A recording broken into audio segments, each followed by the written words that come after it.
Entonces, esa dilución acumulada del tubo 7, 8, 9 se multiplica por 2 y correspondería a la dilución acumulada de la segunda dilución 1 a 2. Y luego esa dilución acumulada, todo lo que les desarrollé ahorita anteriormente, por otro 2 sería la dilución total que se hizo. Entonces aquí las flechitas, estas azules que pintó Carol hacia arriba, serían hacia abajo. Nada más eso yo corregiría, ¿de acuerdo, Carol? Pero es el promedio, el número de bacterias es el promedio de la serie A y serie B. ¿De acuerdo, Joshua? Sí, maestra, es que ya vi dónde me equivoqué yo, porque lo que hice fue sacar todo individual, Ajá. pero solo tomé la primera dilución porque mi lógica fue, tomo los datos de la primera dilución y a partir de esos saco la concentración original. Pero sí es cierto, se me había olvidado que está la segunda y la última dilución y todavía entran dentro del campo viable para el conteo. Entonces me faltó tomar en cuenta esos datos. Ah, Miss, ya tengo el que es de mi trabajo. a ver. Bueno, Son 3, 1 a 3, 2, está aquí. 5, 2, 8, 1, 10, 1 a 2, 3. Ajá, ajá, tienes 1 a 3, 1 a 3, 1 a 3, 2, 1 a 5, 1, 2, 1 a 8, 1, 1 a 10 y 3, exacto, exacto. Y ya tienes ahí directamente cuál fue la concentración inicial, 36.6. A ver, bájale tantito. Quisiera verla dónde está tu cursor, un poquito más arriba. Ajá. Tus promedios. Ah, ok, de acuerdo. Sí, ese, por ejemplo, lo que señaló ahorita Carol, jóvenes, de 147.5 sería el promedio del primer tubo en donde se hizo esa, digamos, los 3 últimos tubos en donde se hizo dilución 1 a 2. Y en el tubo de 3, 4, 5, 6, 7, 8, en el tubo 9 se obtuvieron 145 y 150 colonias. El promedio de ambas es 147.5. ¿Vamos todos bien? Sí, maestra. Sí, profe. Aquí como dice que la alícuota no fue de 0.1, pues no se multiplica por 10, sino que hay que sacar, pues, cuánto sale de... Ah, gracias, Carol. Ese sería el promedio. Perfecto, sí. Y 1 entre 0.5, pues da 2.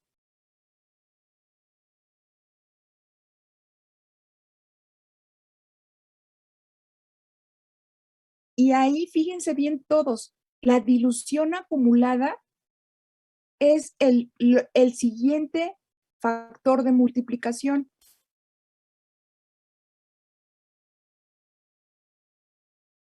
Porque son diluciones diferentes. Pongan atención todos. Ya aquí en donde dice la respuesta de Carol, donde dice respuesta, 147 por 1 entre 0.5, que sería el inverso de la alícuota. Lo que sigue es multiplicar por la dilución acumulada en ese tubo.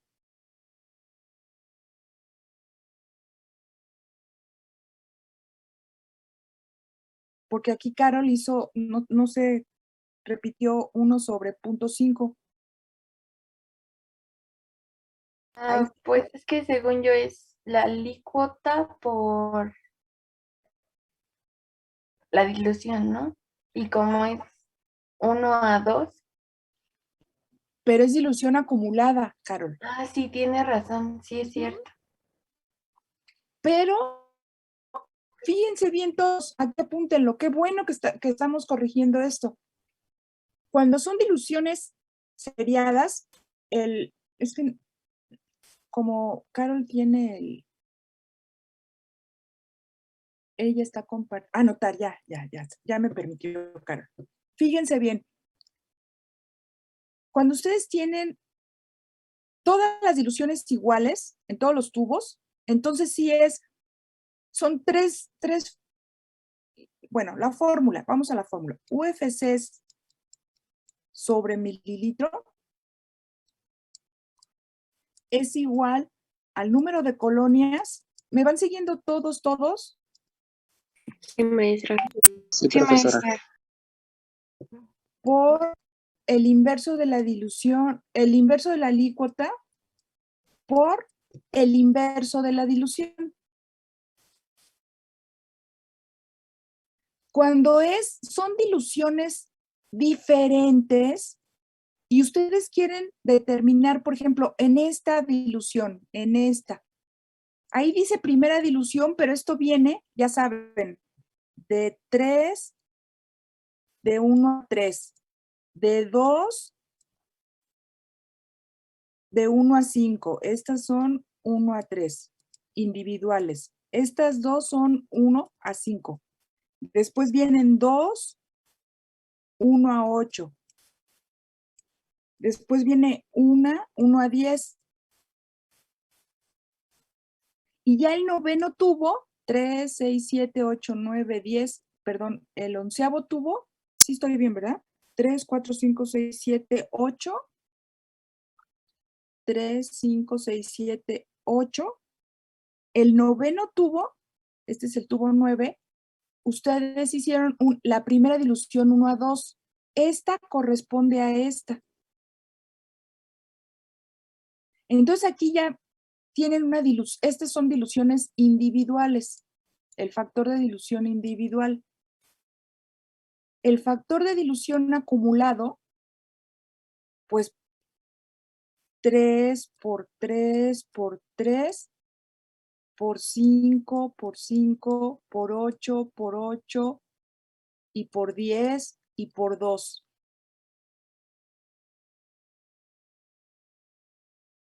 ¿Cuánto es en el tubo 9? ¿Alguien ya lo tiene? A mí Sí. me dio 1 a la 8,600, 864,000. 1 a la 864,000. Eso sale de multiplicar 3 por 3 por 3 por 5 por 5 por 8 por 8 y por 10 y por 2. Sí. Profesora, Sí. yo tengo 8.64 por 10 a la 5. 1, 2, 3, 4. 1, 2, 3, 4, 5. Es lo mismo. 1 es a 8.6 por 10 a la 5. Ah, perdón, es que pensé que era un 1 lo que había colocado, pero nada más era para indicar, sí.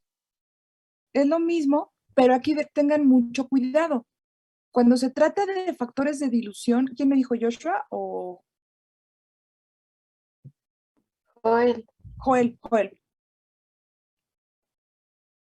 Tengan mucho cuidado, Joel. Cuando se trata de factores de dilución, manejen mejor, y cuando son diferentes factores de dilución, manejen mejor toda la cifra, porque aquí, por ejemplo, aquí ya nos estamos comiendo un tubito en el que tienes que hacer una dilución 4,000 veces. ¿Sí te fijas? Si pones esta expresión. Ah, Entonces, ok, bueno, sí le ¿sí? puse 8.64, pero como dije, Ok. mejor poner todo, ¿no? Ajá. No, si es así, si ponen todos los numeritos, está bien. Sí lo pueden simplificar con un exponente. Pero si aquí salieran más números, pues todos los tienen que poner, ¿de acuerdo? Aquí no se redondea.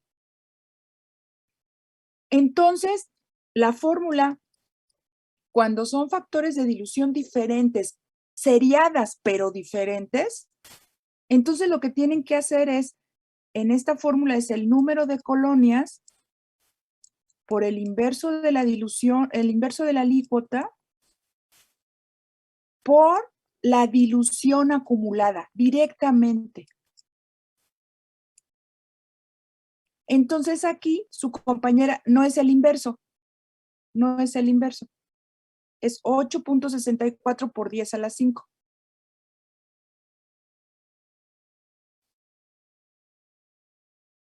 Si quieren podemos, ¿de acuerdo? Ándale, ahora sí. Y así lo van a hacer o lo tienen que calcular para esta dilución acumulada es de este primer tubo. Después, 8.64 por 10 a la 5 por 2 sería la dilución acumulada de este otro. Y lo que nos dé por 2 sería la dilución acumulada para el último tubo y corresponde a la dilución total que tuvieron que hacer. Y eso justamente es lo que calculó su compañera y a mí también me sale 2.54 por 10 a la 8 UFCs por gramo. Después de hacer esta serie de diluciones, también me sale eso. Si se da cuenta, es el resultado que me salió a mí hace rato como final. Es exactamente el mismo, pero sin tanto rollo. Es este. No, lo que quiero decir, Carol, es que como tú calculaste las concentraciones en cada tubo, eso, digamos que es el camino largo para mí. Por eso sí te salió. Pero no es necesario que calculen al menos no es que no sea necesario, no se las están pidiendo.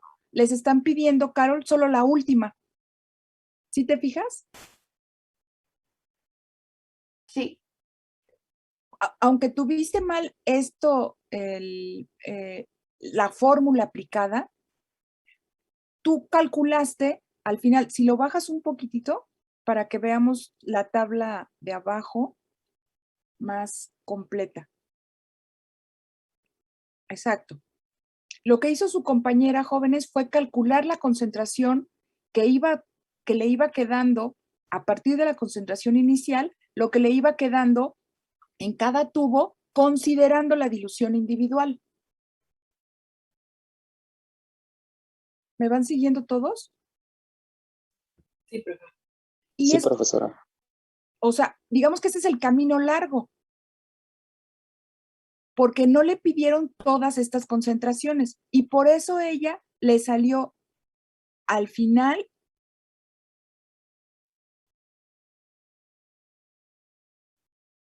la concentración que nos estaban pidiendo arriba de 2.5, creo, ¿no?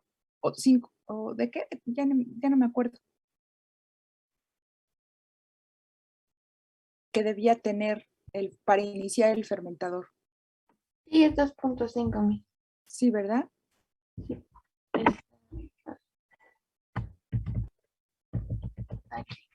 Maestra, entonces, bueno, es que ahorita mi compañera Carol de que lo explico y así, pero es que yo no sé para qué se usa los 50 litros del fermentador. O sea, es que yo igual ya también ya hice todo lo que me dijo con las diluciones acumuladas y todo eso, pero, o sea, los dejé como individuales, por así decirlo. También, ¿no? Y no sé qué hacer con los 50 o para qué nos dan el 50 litros. No, para nada. Es Para- un distractor. Es un distractor. Ah, bueno.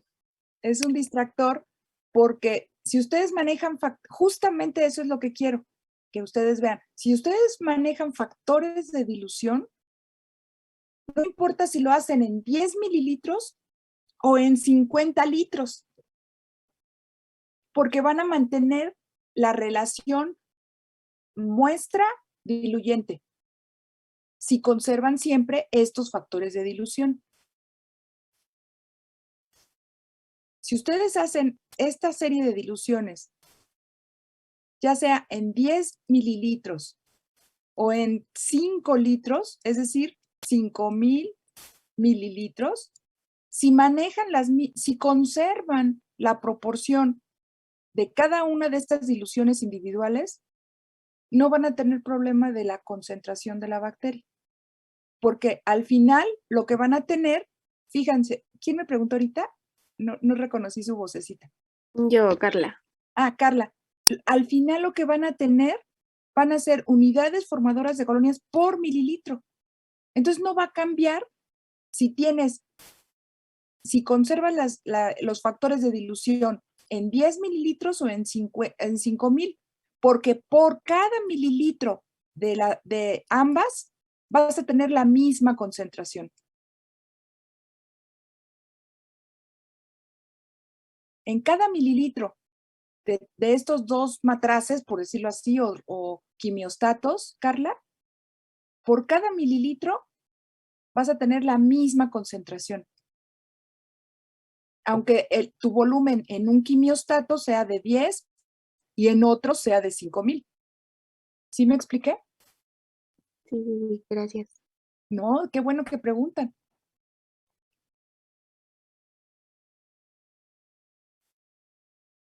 ¿Más preguntas?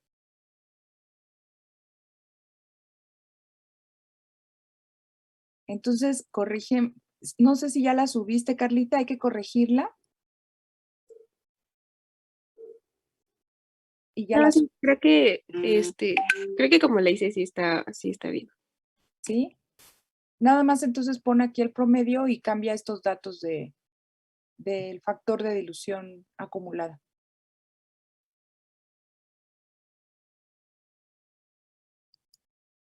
¿Dejo de compartirme? Sí, por favor. Maestra, espere. Yo tengo una duda. Espera. Ujú.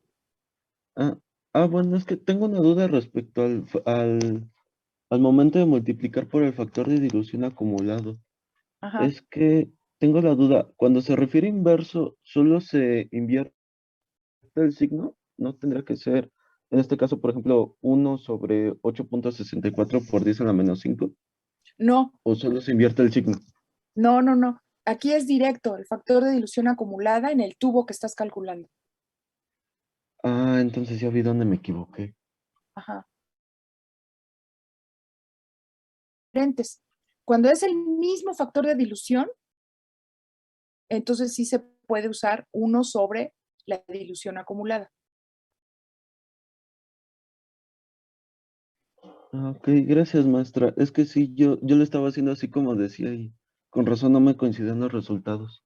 Sí. Y sale, fíjense, podemos, digamos, deducirlo. No quería meterles más datos, pero se puede deducir. No dejes de compartir. Dame chancecito tantito, Carol. Sí, Por ejemplo, ustedes tienen ya el promedio 147, vamos a poner ese primero, 147.5 colonias en esta dilución, pero eso ¿en cuánto lo tienen? En 0.5 mililitros, que fue nuestra alícuota. ¿Están de acuerdo? Aquí dice, por duplicado 0.5 mililitros. Entonces, lo que creció aquí, en esta, eso es lo que tenían en su inóculo, ¿no? Que pusieron en medio de la placa, de cada una de las placas. Entonces, ¿cuánto tienen? Lo primero es cuánto tienen por mililitro. Esa sería nuestra primera incógnita. Esto correspondería a el número de colonias por el inverso de la dilución, de la alícuota. Para esto nos daría, digamos, de la forma desarrollada o lógica, sería esta regla de 3.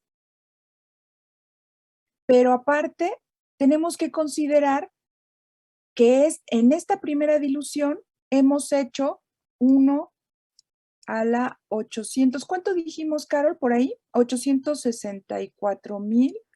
Sí, está aquí. Y ahí. 1, 2, 3, 4, 5, ¿no? Hemos hecho 864,000 veces la dilución de la muestra original. Entonces, fíjense, si de esto 1.47 en 0.5 por 2, ¿cuánto nos da? 47.5.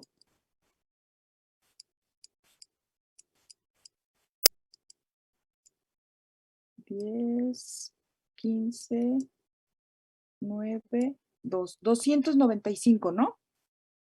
Tenemos 295 colonias en 1 mililitro, pero lo hemos diluido 1 entre 864,000 veces. ¿Cuánto lo tenemos en 1 mililitro?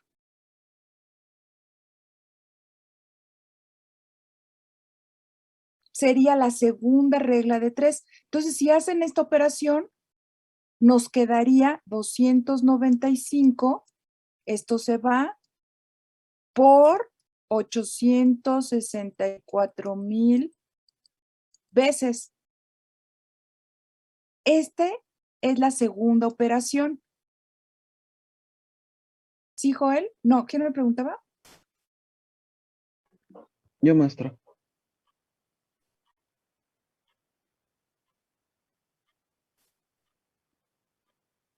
Ah, Joshua. Ujú.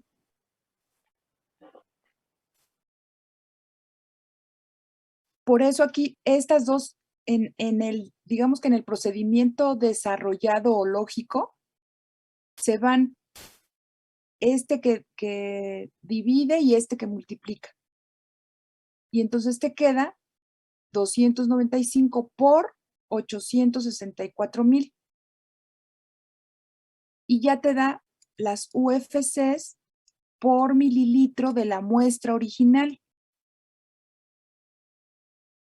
Esto es lo que tienes, pero en la muestra diluida. Entonces, ya cuando haces una regla de 3 en el desarrollo lógico, te queda la multiplicación directa. Y esto es lo que nos da, en este caso, ya la hiciste, ¿verdad, Carol? ¿Es este? Sí. 2.54 por 10 a la 8. Entonces, en la forma desarrollada son dos reglas de 3. Una, considerando que es el número de colonias que tenemos en la alícuota, y la segunda, que es en este tubo, cuántas veces hemos diluido nuestra muestra. Entonces, lo que queremos saber es cuánto tenemos en la muestra original.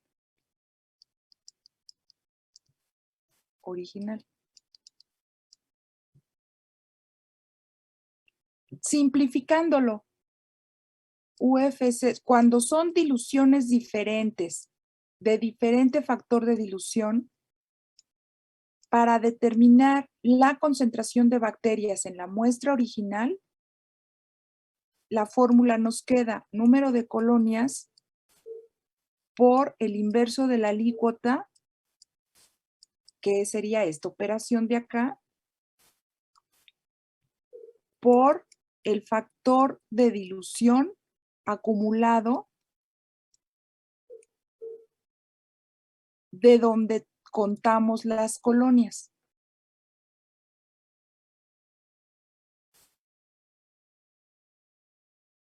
¿Ahora sí?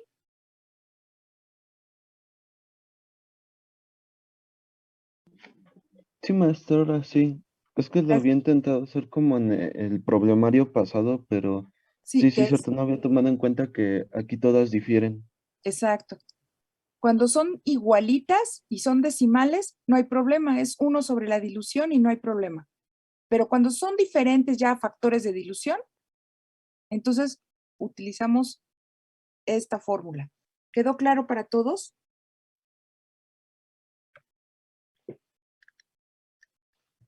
Sí, maestra. Eso. Sí. ¿Sí, Eduardo? Sí, profesora. Mauricio. Vale. Todo bien, profe. Sí, Patti.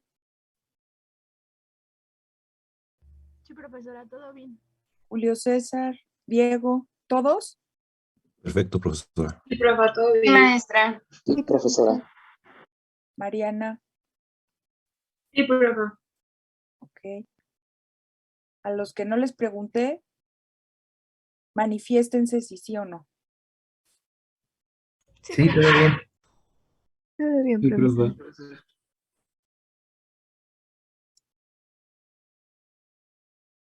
Perfecto. Ahora sí, ¿alguna otra duda? De una vez aprovechando que su compañera tiene aquí el problemario.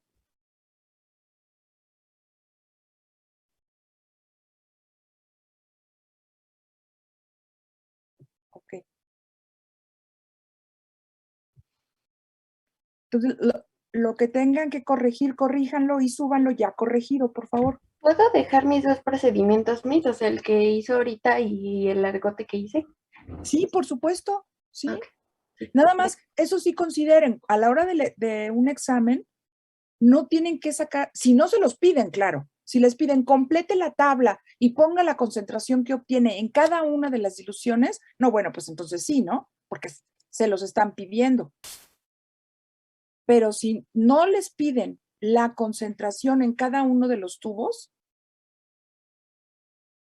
en cada una de las diluciones, entonces no, o sea, lo único que les interesa es cuál es la concentración después de una serie de diluciones. ¿De acuerdo? Porque les lleva más tiempo. Y en cambio, si aplican, solamente calculan la dilución acumulada en el tubo en donde puedan contar las colonias, o sea, válido, ¿no? Entre 250 y entre 25 y 250 colonias, que en este caso fue el primer tubo de la dilución 2, que fue el tubo 9, y por eso ahí su compañera hizo el cálculo.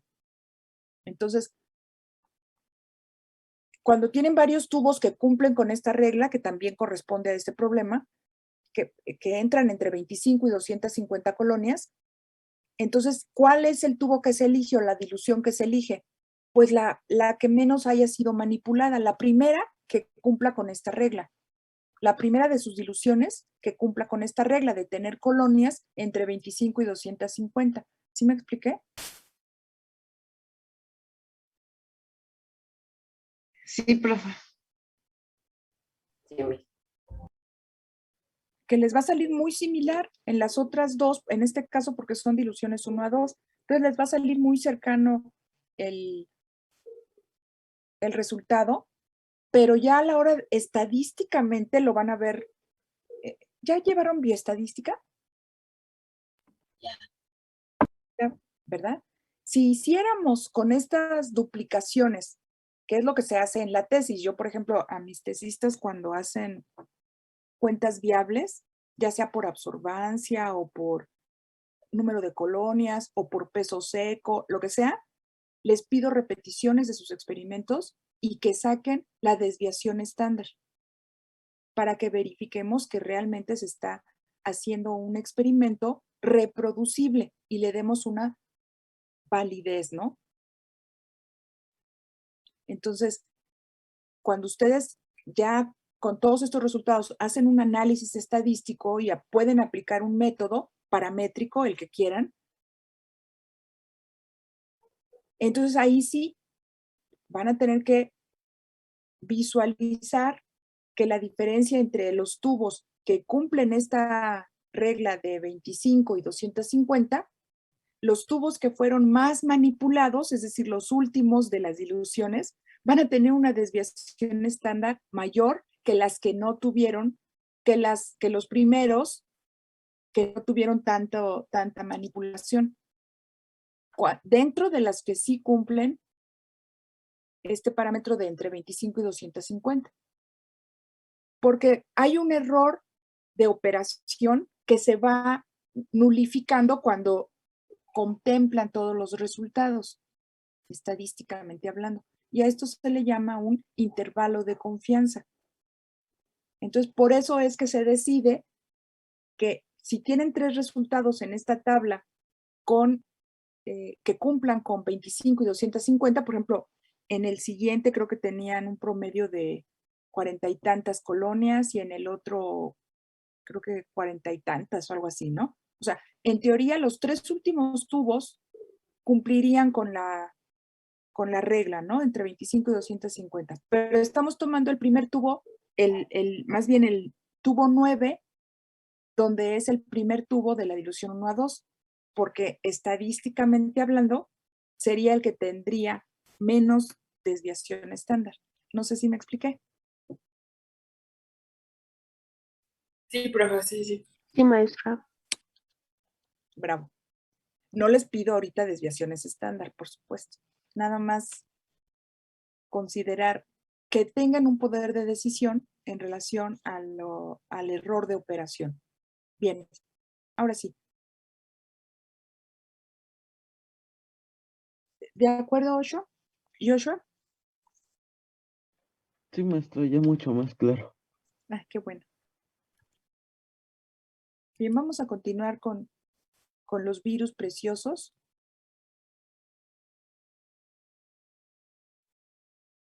Ay, ahorita estoy sintiendo más frío que cuando empezamos la clase. Sí, sí, es más frío, maestra. Sí, Aquí ¿verdad? se congeló el gas. ¿A poco, Carol? Sí, y es que cayó helado, entonces sí está muy feo. Uy, ¿en Puebla dices? No. No, Marina es de Puebla. Yo Ah. soy del estado. ¿En dónde? ¿En el estado? Ajá, aquí por el Isla Ciguat. Bueno, no en el Isla Ciguat, es el último pueblito. Ah, ¿cómo se llama? San Rafael. Ay, qué bonito. Carol, luego nos invitas porque por allá hacen unos cocoles muy ricos, ¿verdad? Un pan de nata. Sí, pero eso es en Ameca. Ay, la meca. Bueno, por ahí, pues por ahí. Aquí hay cascadas, aquí se pueden venir a ver cosas y pasar paisajes bonitos. Sí, me imagino. Ay, a ver si cuando terminemos el semestre, a ver si vamos.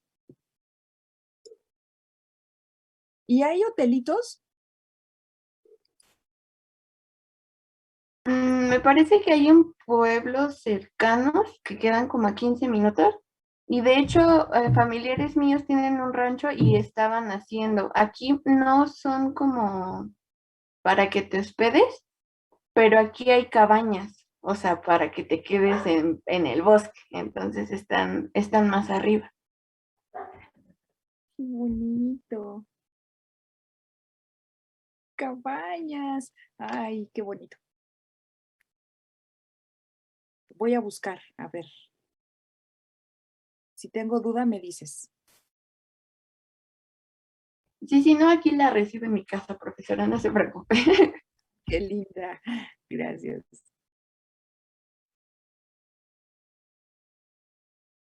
Bien. Gracias, Carol. Ay, sí, se me antojó ir a cabañitas. Bien. Estuvimos viendo la clase pasada. Esto, en resumen, ¿no? Dice Google que estamos a 14 grados, sí, pero la sensación térmica yo ya la siento como de menos de 10. La clase pasada, este sería como el resumen de lo que estuvimos comentando la clase pasada, en donde los virus son organismos acelulares, intracelulares estrictos, obligados, parásitos propiamente dicho. No presentan la mayoría de los procesos metabólicos y por eso requieren de una maquinaria completa y funcional para hacer estructuras. Y esta maquinaria enzimática, pues es el metabolismo propiamente de cada célula que infectan.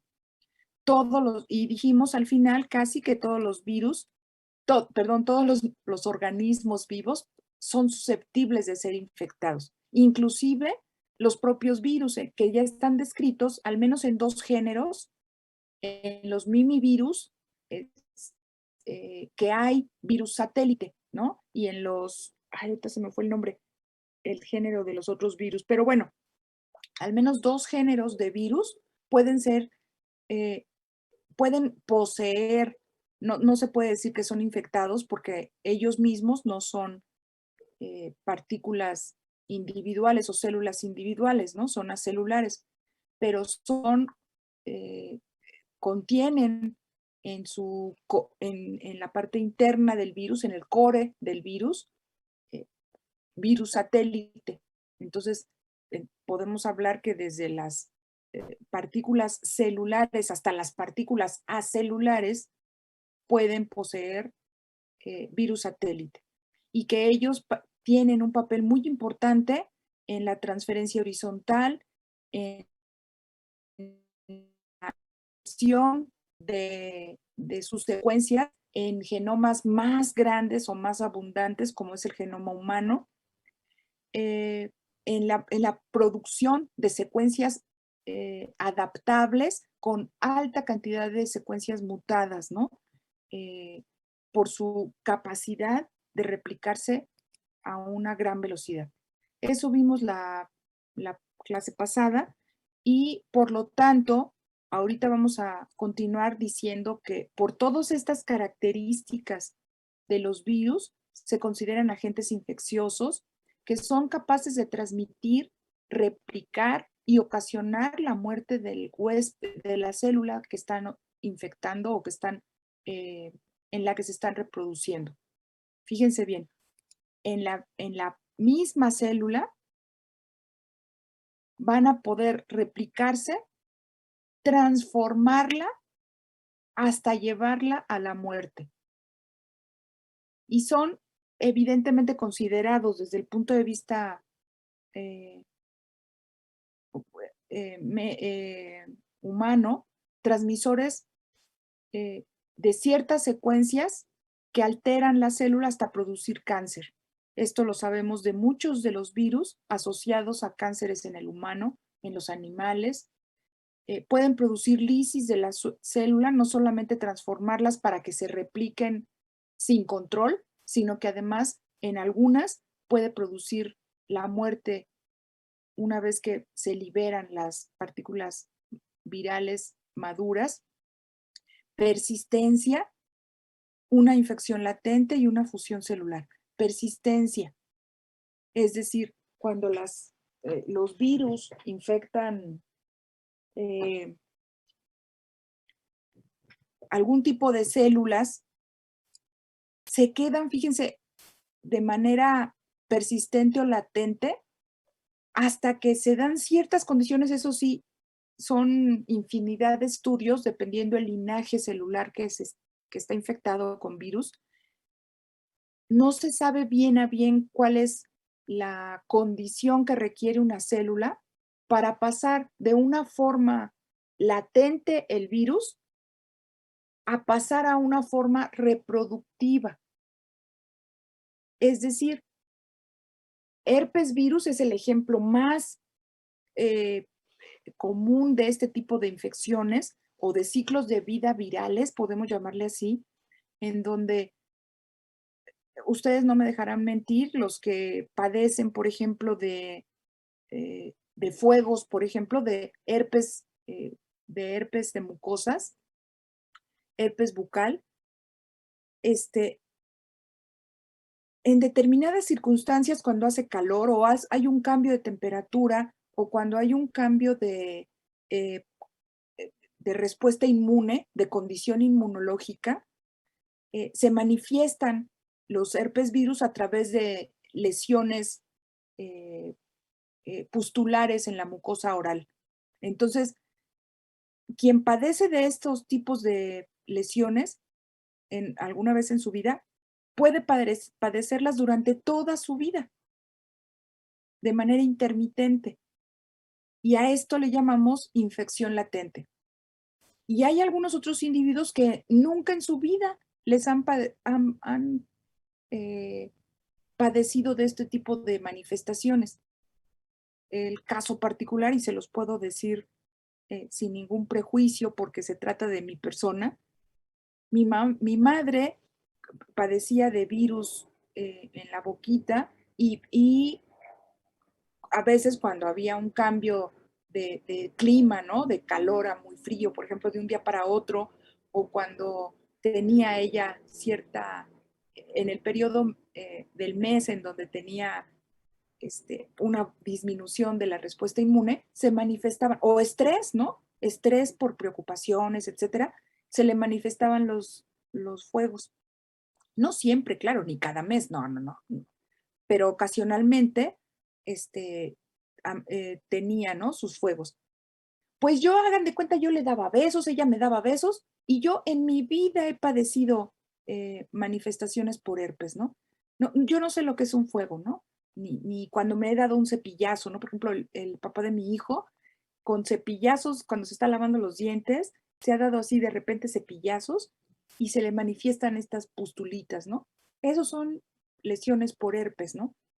Y yo en mi vida, así, en mi vida he padecido esto. Entonces, hay, les digo, ciertas condiciones también de las células huésped para que se den o se manifiesten este tipo de ciclos virales, ¿no? Infecciones latentes o persistentes. Y ocasionan también lo que conocemos como fusión celular, cuando se hacen experimentos con infecciones, con ciertos virus, infectando cierto tipo de células. En células animales, por ejemplo, a esto me refiero y es la única ocasión que voy a hablar de ello porque ustedes lo van a ver con mucho detenimiento y con mucho más descripción de lo que están pasando, los eventos biológicos que suceden. Yo ahorita me voy a dedicar más a la infección en bacterias.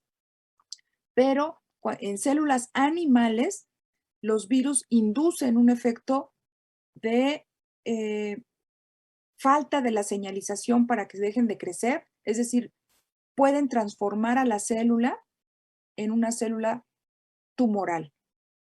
Y nos referimos a una célula tumoral, ya sea que ésta sea oncogénica o que sea una línea de crecimiento no controlado, transformándola de su forma sana o no infectada a una forma característica tumoral. ¿De acuerdo? Entonces es una de las primeras transformaciones que suceden en las células de tipo animal. La otra es que la célula sirva de huésped, se producen los primeros virus maduros y para sacar o para que la progenie viral salga de la célula, se va por el camino de la lisis de la célula, matándola y liberando así los viriones. La otra es lo que les decía hace un momento, que hay una infección persistente en la que cierta cantidad de virus van a salir por extrusión, se llama que hay una prolongación de la membrana citoplásmica, se llevan parte de ella, salen y ya saliendo de la célula, se liberan de esa envoltura membranosa propiamente que se llevaron de la célula. Esto se conoce como extrusión.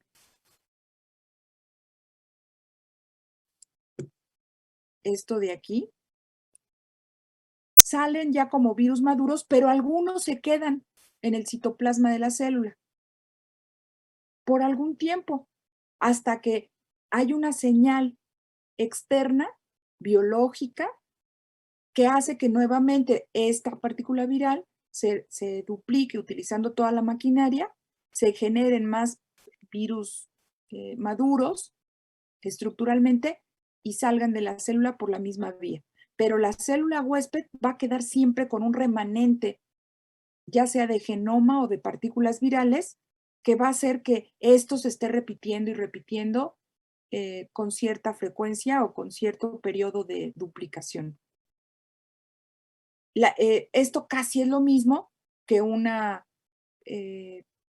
multiplicación de los virus en estado latente, ya sea que nos den partículas virales y que rompa en determinado momento la célula y ya, esta se muera, o bien que hagan extrusión y luego nuevamente vuelva a la célula a sufrir este tipo de transformaciones. La diferencia entre una infección persistente y una latente sería que, por ejemplo, el ejemplo más típico, este sería para una infección por herpes y esta otra sería por una infección de VIH. Es decir, en una infección latente se infecta la célula huésped, puede pasar un tiempo que desconocemos para que se manifieste esta célula como célula infectada, para que tenga un fenotipo de célula infectada. El tiempo que sucede o que pasa entre esta célula que está infectada, pero para que manifieste la infección de partículas virales, no se sabe o no se conoce. Y cuando ya se manifiesta, fíjense bien, en una infección latente, cuando ya se manifiesta la infección viral, esta célula casi siempre va a terminar lisada. ¿Sí me expliqué? Sí, profe. Sí, Maestra, ¿en la profesora. primera entonces era latente? No, esta de aquí arriba, Es que primero dijo que era latente y después lo volvió a decir. discúlpame, vale, no, esta es persistente. Salen por extrusión, pero siempre queda algún remanente de virus en el citoplasma de la célula infectada. Pero la célula no se muere. Simplemente hay en determinado tiempo la expresión de más partículas salen de la célula, pero la célula sigue albergando a los virus. Esto es persistente. Y latente es que si se infecta, quién sabe cuánto tiempo pase, así, ahora sí que aquí no se conoce, pueden ser hasta años. Lo que pasa con el virus de VIH. Pueden ser años. No se manifiesta, nadie sabe que tiene en sus células determinadas tipo de células el virus, no se sabe. Y hay ciertas condiciones fisiológicas y físico-químicas en el huésped que inducen que esta célula con una infección latente produzca más partículas virales, pero al sacarlas, esta célula muere.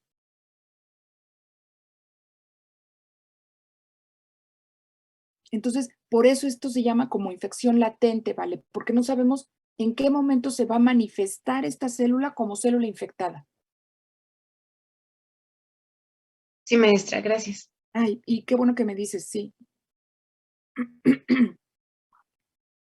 ¿Sí quedó claro entonces, jóvenes? Sí.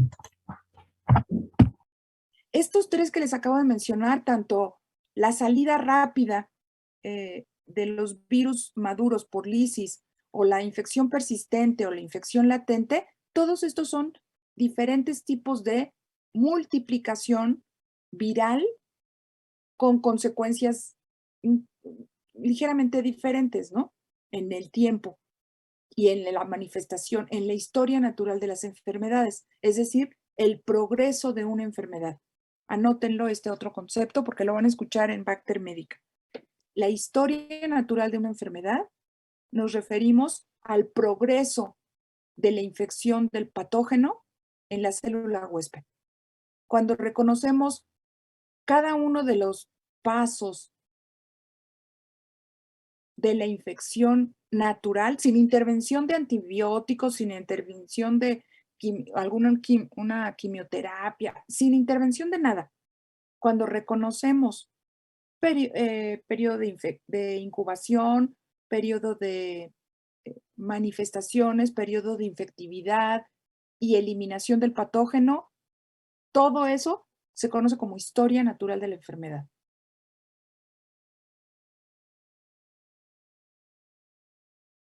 Entonces, cuando estos tres que les acabo de mencionar son los tres mecanismos de multiplicación del virus en una historia natural de una enfermedad o de una célula enferma.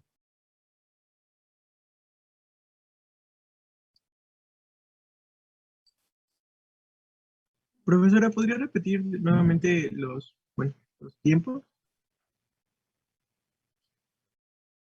Los tiempos. Bueno, más bien las fases, ¿no? De incubación, infección. De la fase de la historia natural, sí. Por favor. Primero es infección, obviamente, que fíjense bien, ahorita no los voy a meter tanto en eso, Joel, pero ahorita a lo mejor ya lo están captando algunos. La infección, literalmente en su concepto microbiológico, es la entrada del microorganismo a la célula huésped.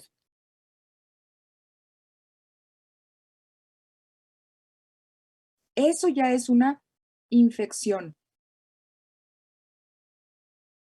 Y ese es el término correcto. Los médicos lo manejan hasta que ya, a veces, hasta que ya se resolvió la enfermedad, ya sea multiplicando el patógeno o eliminando el patógeno. Pero no. Para un microbiólogo, el proceso de entrada del patógeno a la célula huésped o el efecto nocivo a través, por ejemplo, de una proteína, de una toxina, eso ya es infección, microbiológicamente hablando. Bien, entonces, el primer evento es la infección. Después sería la multiplicación intracitoplásmica, si se trata de un patógeno intracelular, como son los virus. La multiplicación del virus dentro de la célula y luego ya la liberación de los viriones. Eso sería la historia natural de una enfermedad viral, Joel. Ok, profesora, muchas gracias. Sí. Bien. Y finalmente, otro tipo de manifestaciones que podemos observar que hay un cambio fenotípico en una infección celular por un virus sería la fusión celular. Es decir, una célula infectada puede inducir que haya fusión de membranas. Esta fusión de membranas nos hace ver, así literalmente ver al microscopio, que dos células diferentes, perfectamente delimitadas por membrana biológica, se juntan y esta célula que está infectada une o degrada la membrana de la célula no infectada y se une en los dos extremos, fusionando, haciendo una membrana citoplásmica continua, pero con dos núcleos. Entonces, a eso se le llama fusión celular, que sería un poquito diferente de lo que es la transformación. La transformación es una célula con una morfología normal que se distingue morfológicamente cuando está infectada y que ha perdido su capacidad de detener su crecimiento. Se replica, se reproduce indiscriminadamente. Entonces cambia su morfotipo y se reproduce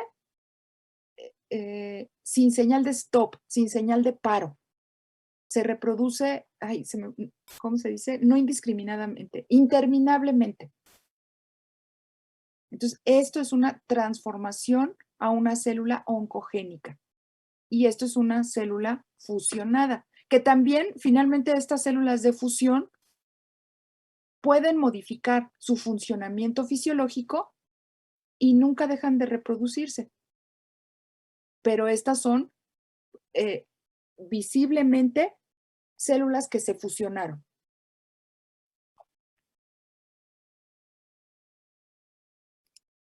Eso inducen los virus en las células de animales. ¿Qué pasa?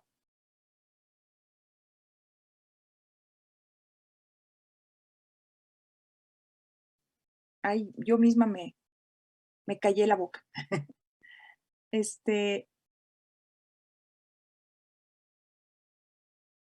Bueno, esto lo vemos más adelantito. Entonces,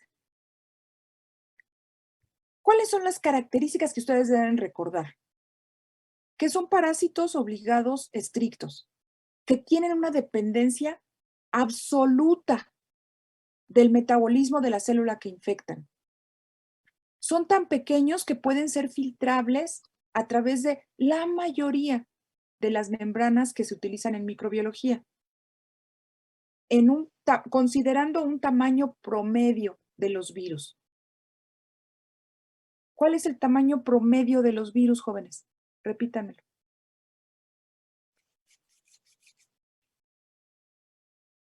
Va de los 20 a los 250 y ya a partir de esas medidas se dividen en pequeños, que era de 20 a 30, y luego grandes, que son hasta 300 nanómetros.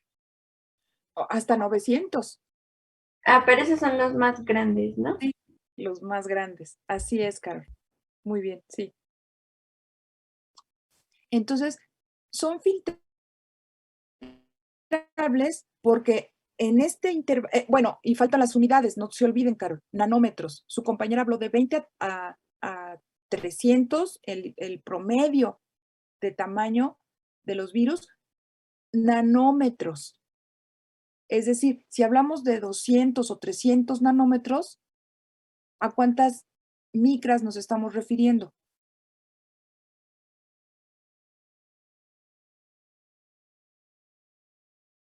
¿.3? Punto 3, no, 200, sí, punto 3. ¿Y de 20 nanómetros, Mariana? 0.0. Exacto, exacto. Entonces, recuerden aquí, por eso cuando decimos son filtrables,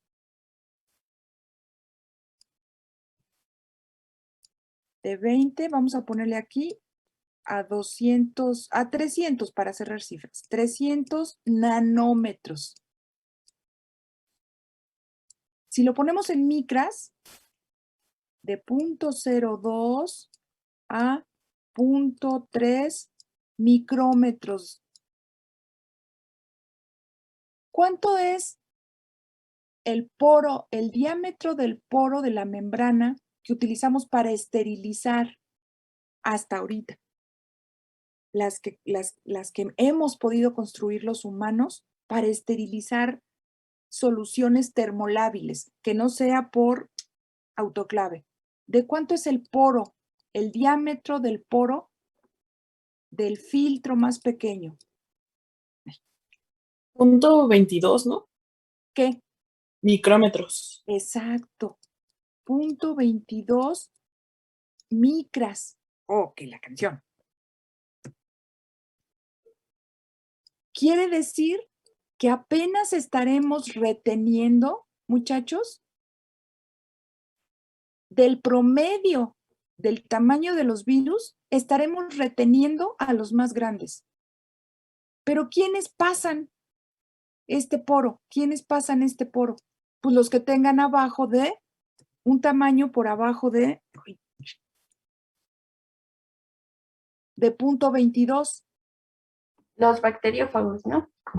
Es decir, sí, desde aquí, ¡ay! Mi mouse está como loco. Es decir, ay, se me fue. De 0.3 para abajo. Eso ya pueden ser filtrables. Entonces, muchos se nos pueden pasar por este filtro. ¿Estamos todos de acuerdo? Sí. Bueno. Sí. Son transmisibles, ya vimos que es a través de receptores específicos, es decir, son transmisibles, pero son huésped específicos, porque cada célula tiene un receptor que va a reconocer una molécula viral específica. Son cristalizables, es decir, que se pueden purificar y podemos manejarlos como partículas para observarlas al microscopio electrónico. Solo poseen un tipo de ácido nucleico. No tienen 2 o 3 diferentes, no. Si tienen DNA o son de RNA. Son partículas mutables, es decir, tienen este ácido nucleico susceptible de sufrir mutaciones a gran velocidad, tienen una propia historia evolutiva diferente del linaje evolutivo que hemos hablado, determinado, por ejemplo, por una secuencia 16 o 18S ribosomal, RNA ribosomal, que es lo que nos da la historia de los ancestros celulares de las células que conocemos actualmente.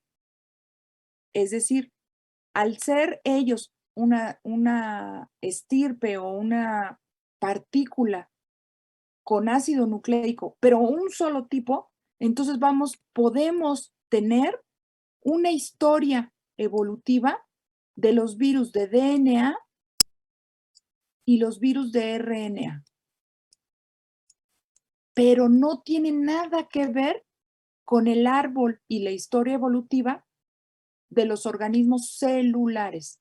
Por eso ellos no entran en la clasificación de los seres vivos de Whittaker, de Gus, de Copeland, de Linneo, de nadie de ellos, de los que hablamos anteriormente, de nadie. Los virus tienen su propio linaje evolutivo y ahorita vamos a ver que también a través de esta historia o de conocimiento de los virus, de los ácidos nucleicos virales, podemos darles una clasificación taxonómica también a los virus. Y hay una gran diversidad de formas, de tamaños y de composición química. Son específicos de la célula que infectan. Hay gran diversidad de tamaño, en estructura, en composición química, organización de sus ácidos nucleicos. Tienen unas diferentes estrategias de replicación y de transcripción. Ya vimos que las células de animales se liberan, los virus de las células animales, perdón, y de vegetales, se liberan ya sea por lisis de la célula o porque se llevan parte de la membrana, fusión de membranas, ¿no? Y lo van a ver más, de eso ya no vamos a hablar, eso lo van a ver en virología. Lo que vamos a ver ahorita, qué pasa con los virus que infectan bacterias. Y los mecanismos de transmisión también, ahorita, gracias a esta diversidad de virus, podemos clasificar a los virus por diversos criterios. De entrada, taxonómicamente hablando, esto por favor, me voy a ir rapidito, pero quiero que tengan en cuenta porque lo van a utilizar mucho en virología.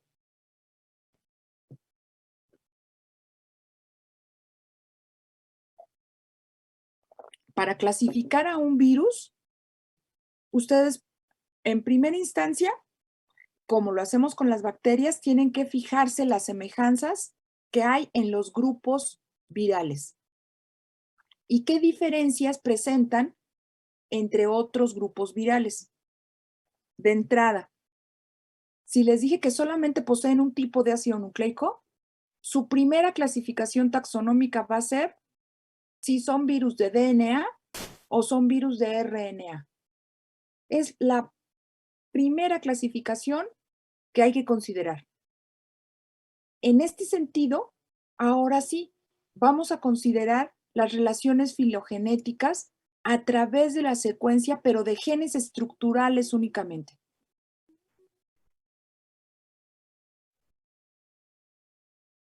¿A qué me refiero cuando digo genes estructurales?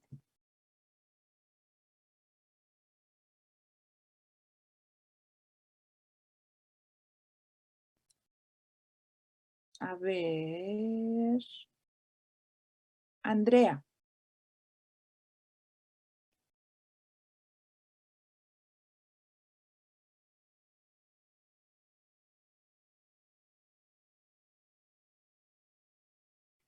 Brenda. Sería como la forma en cómo se desarrollan. ¿Cómo se desarrollan? No, genes estructurales.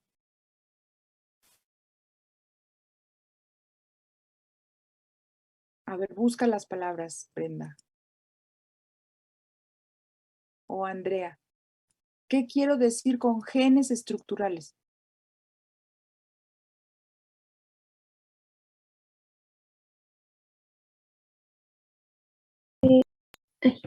Que tienen la información codificante, como ¿Qué codifica así, para? para desarrollarse. No. Acuérdate, aquí no hay desarrollo. En virus se llama replicación. Ah, sí. Ujú. No. Específicamente, esto nos dice, más específico, Brenda.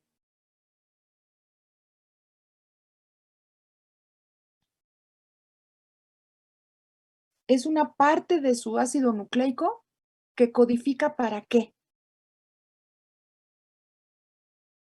¿Para qué? ¿A quién le había preguntado?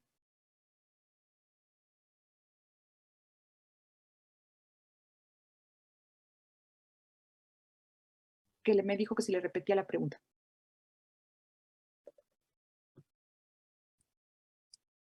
Es la secuencia de genes o de ácido nucleico que codifica para qué, Andrea.